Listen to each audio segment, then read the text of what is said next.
Eh bien, salut à tous les amis, c'est Cyberlink, j'espère que vous allez bien. Aujourd'hui, on se retrouve pour une nouvelle vidéo et cette fois, c'est pour du help building. Donc, c'est le deuxième épisode du help building. Donc là, ça faisait un petit moment que je n'avais plus fait, mais parce que j'avais plus de demandes. Là, j'ai reçu une demande il n'y a pas si longtemps que ça, donc d'un membre de la team, parce qu'il galère avec son deck mégalithe. Du coup, bah, il m'a dit qu'il n'y avait pas d'attente particulière.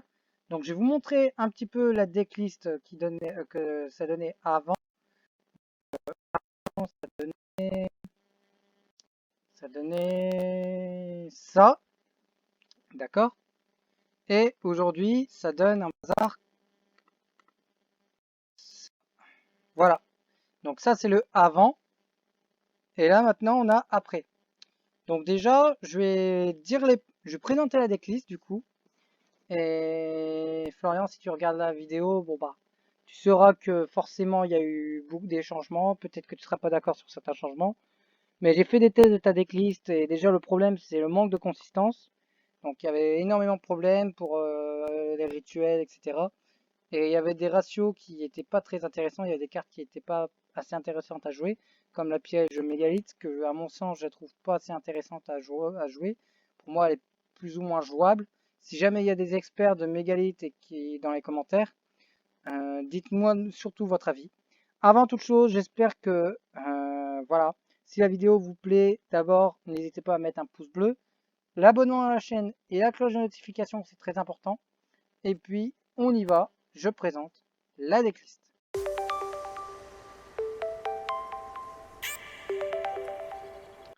Donc pour la decklist, déjà en N-Trap, 3 gamma driver avec 3 H. Donc on va dire que c'est les N-Trap les plus joués en ce moment, du moins les plus classiques. Après, niveau side, je te laisserai gérer à ta façon, etc. Bon, je présenterai pas les combos aujourd'hui parce que je connais pas assez le deck. Niveau combo, je sais qu'au niveau building, ça va, je peux m'inspirer de ce qui se passe, etc. et mettre mon propre avis et puis mettre deux, trois petits trucs à droite à gauche. Mais niveau combo, ça, je sais que c'est extrêmement compliqué, etc. Après, voilà, c'est que des idées, donc si tu as des trucs que t'es pas d'accord, n'hésite pas à en faire part également, mon cher Florian. Donc ça, c'est une trappe un peu classique, donc ça, c'est très logique en fait. Après, on a Talismandra et Candle en Monster Effect Incantation. Pas plus, pas moins, parce que j'ai vu que tu as mis deux pencils. Alors, je vais remettre. Mis, non, ça, c'est pas la bonne decklist. Voilà, tu avais mis deux Talismandra, deux Pensiplume. Donc, le ratio était un peu trop gros. Surtout Pensiplume qui est très situationnel parce que la magie de rituel, bah, t'en joues pas parce qu'elle dit qu'elle va ajouter une magie rituelle de ton cimetière à ta main. Ça, c'est une magie jeu rapide et donc je vois pas l'intérêt de jouer Pensiplume si tu joues pas dans ta decklist des magies rituelles. Donc, de toute façon, c'est les incantations, enfin l'extender incantation, ça va être très situationnel, ça va dépendre de quelques petits trucs, mais tu vois, c'est pas très souvent, c'est pas, tu vas pas jouer ça très souvent, quoi. Donc tu vas juste utiliser tes mégalithes le 3 quarts du temps. Donc c'est vraiment un mini engine que tu vas jouer.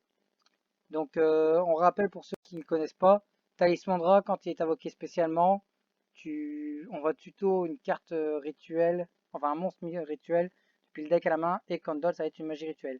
Et d'ailleurs, en parlant de magie rituelle, on va jouer Inception, parce que comme elle est de niveau 4, si par exemple on a un de nos rituels de niveau 4, comme Agit, Hoche ou Ophiel, on va pouvoir, si on les a une de ceux-là en main, on va faire Inception pour utiliser Candle, SP niveau 4, par la suite faire peut-être des lignes, des Xyz, en tout genre.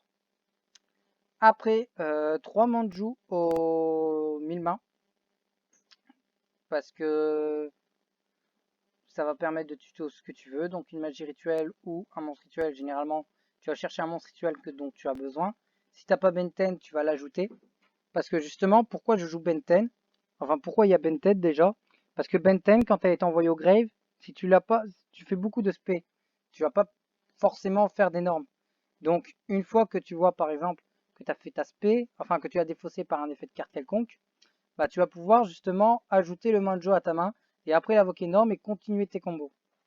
Chalisme, donc chalicisme, slime par exemple, pardon.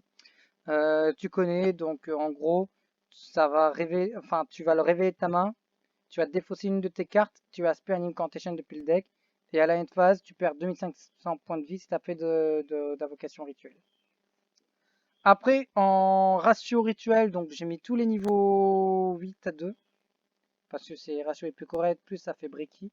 J'ai hésité à mettre parfois transaction dedans par rapport à ces targets, mais je trouve que c'est très situationnel. Et puis ça sert à rien de monter le deck en plus.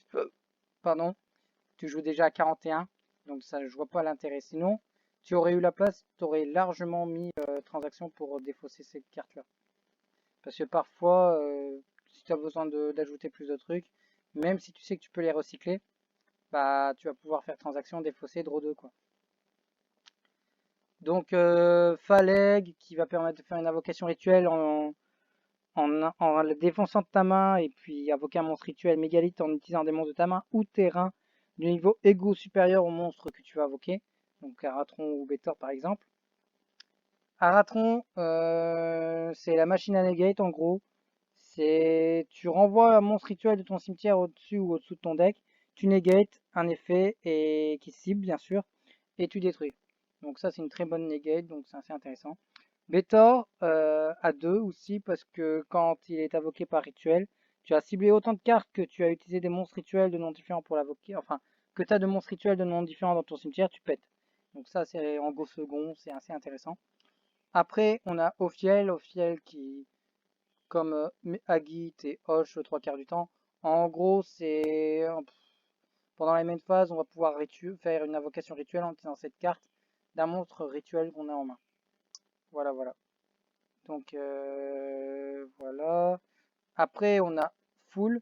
Full à x3 obligatoire parce que full va permettre de faire en quick effect, de faire une invocation rituelle d'un monstre rituel de notre main au deck en utilisant les monstres de notre main, enfin des monstres sur le terrain, etc. pour l'invoquer. Donc lui, il va changer son niveau à son invocation en ciblant un monstre rituel du cimetière. Donc ça va être très intéressant. Extra foolish Boreal parce que ça va que ce soit en go first ou go second, tu vas envoyer ton extra deck ce que tu veux au grave, mais il faut payer la moitié de tes points de vie. Et c'est par contre tu peux pas poser de magie piège durant le reste du tour où tu as activé cette carte. C'est pas gênant, tu as pas 7, sauf si tu as un forme en main, mais tu vas l'utiliser généralement. Donc tu peux par exemple faire par contre qu'une seule extra foolish par tour. Donc c'est soit Entes qui fait du -1, ou le Herald, mais généralement si tu go first c'est Herald. Mais après, si tu affrontes du Dogmatica et que tu as un Maximus en face, tu peux envoyer par exemple deux NTS, un NTS plus un Herald ou deux Herald, ça dépend ce que tu as besoin. Après, préparation des rites, bah, c'est logique, bah, tu as tuto le monstre rituel dont tu as besoin, plus une magie rituelle de ton cimetière à ta main, mais tu n'as qu'une seule magie rituelle qui est celle-ci. En gros, bah, ça fait une invocation rituelle tout simplement, en utilisant des monstres Incantation depuis ta main ou face recto sur le terrain en grève. Donc par exemple, c'est ce que je disais, c'est soit tu envoies ça et que tu invoques par exemple un Aratron, Phaleg, Bétor, ou tu utilises seulement celui-là et tu invoques soit Ophiel, soit Agit, soit Hoche. Voilà. Après, 3 Unform, bah, on va dire les pseudo-magies rituelles du deck, malgré que c'est des magies rapides. Et portail à x1 tout simplement parce que tu essayes pas trop de l'avoir en main de départ. Tu vas la tuto généralement donc pas besoin de compliquer la vie davantage. Dans l'extra deck, donc comme je l'ai dit, il y a 3 Intes, 3 Herald pour target à Extra Foolish et ou Maximus. Granite, une X4 qui va te permettre de tuto un monstre rocher depuis ton deck à ta main. Après on a Tornado Dragon qui est une très bonne X6 générique qui fait du -1 en MP. Exciton, pareil, je présente pas, c'est une negate. Dweller, c'est pour gérer le grave, donc tout ce qui est Headleash et tout ce qui en suit. Access Code pour moteur d'OTK quand tu vas l'utiliser avec Licorne. Apollousa, qui, bon, une très bonne link générique. Tu vas invoquer, certes, situationnellement, parce que tu vas avoir soit très peu ou soit des monstres que tu ne veux pas utiliser tout de suite pour faire une link. Ou par la suite, tu peux par exemple essayer de garder des monstres niveau 4 et rituels pour faire des exercices plus intéressantes. Mais donc c'est pour ça qu'elle est dans l'extra. peut-être de façon situationnelle, mais tu l'as quand même dans ton extra, parfois tu en as besoin. Licorne, Phoenix pour -1, ça c'est logique. IP bah, pour sortir Licorne pendant le tour adverse. Comme ça, après, à ton prochain tour, si le mec qui est en une phase était là, tu mets un monstre random, tu joues un monstre random, tu fais Access Code, il a 5300 de patates, et en plus, tu vas pouvoir péter des cartes et taper le gros. Voilà, donc je t'explique pas un petit peu les combos parce que je sais que tu as l'habitude de jouer le deck. Donc en tout cas, la vidéo est terminée pour aujourd'hui, les amis. J'espère qu'elle vous plaira malgré tout. Bien sûr, Florian, je te laisse libre au side, comme bien évidemment. Si tu as des avis constructifs, même vous dans les commentaires, si vous avez des avis pour la decklist, n'hésitez pas à m'en faire part dans les commentaires. Et bien, c'était Cybernic, les amis. Prenez soin de vous, les potes. À la prochaine et prenez soin de vous. Ciao, ciao.